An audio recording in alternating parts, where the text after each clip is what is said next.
بسم اللہ الرحمن الرحیم۔ السلام علیکم۔ سب سے پہلے درود پاک، اللہم صلی علی محمد بعدد کل داء و دواء وبارک وسلم۔ اللہ کے نبی علیہ الصلوۃ والسلام کا ذکر پاک کرنا باعث برکت اور باعث رحمت ہے۔ عیون الحکایات میں ہے کہ علامہ امام ابن جوزی رحمۃ اللہ علیہ فرماتے ہیں کہ ایک دیوانہ تھا، اسے حج پر جانے کا بڑا شوق تھا۔ 3 سال تک وہ مسلسل حج کے لیے دعائیں کرتا رہا، اللہ کی بارگاہ میں عرض کرتا رہا، لیکن اس کے دل کی حسرت پوری نہ ہو سکی۔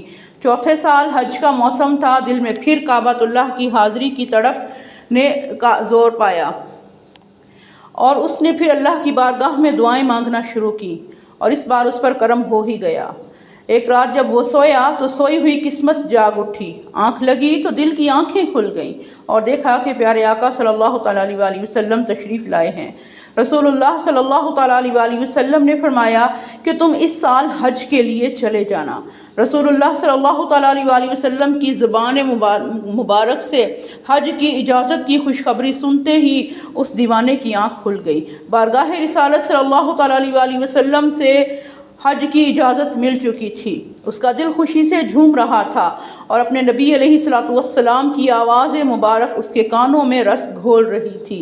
وہ بہت خوش تھا، لیکن اچانک اسے یاد آیا کہ حج کی اجازت تو مل گئی ہے، مگر میرے پاس تو اتنے اسباب ہی نہیں ہیں کہ میں حج پہ جا سکوں۔ یہ خیال آنے کی دیر تھی، ساری خوشی غم میں بدل گئی۔ دوسری رات پھر سرکار دو عالم صلی اللہ تعالیٰ علیہ وآلہ وسلم کی زیارت ہوئی اور یہی خوشخبری دوبارہ سنائی۔ وہ اپنی بے سر و سامانی کا ذکر نہ کر سکا۔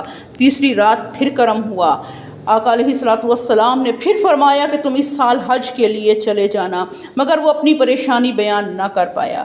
آخر چوتھی رات پھر کرم ہو گیا، نبی کریم صلی اللہ تعالیٰ علیہ وآلہ وسلم خواب میں تشریف لائے تو اس نے عرض کر ہی دیا کہ یا رسول اللہ صلی اللہ علیہ وآلہ وسلم، میرے پاس تو زیادہ راہ بھی نہیں ہے، میں کیسے حج کے لیے جا سکتا ہوں؟ رسول اکرم صلی اللہ تعالیٰ علیہ وآلہ وسلم نے فرمایا کیوں نہیں ہے تمہارے پاس زیادہ راہ؟ ہے پڑا، تم اپنے مکان کی فلاں جگہ کھودو، وہاں پر تمہارے دادا کی رکھی ہوئی زرہ موجود ہو گئی۔ اتنا فرما کر سرکار دو عالم علیہ السلام تشریف لے گئے۔ اس کی آنکھ کھلی تو بہت خوش ہوا۔ نماز فجر کے بعد اس نے وہ جگہ کھودی تو قیمتی زرہ نکلی جو اس نے بیچی اور حج کے لیے اپنے تمام ضروریات کا سامان خریدا اور اسی سال حج کے لیے روانہ ہو گیا۔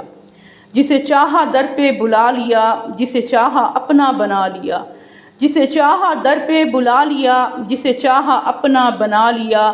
یہ بڑے کرم کے ہیں فیصلے، یہ بڑے نصیب کی بات ہے۔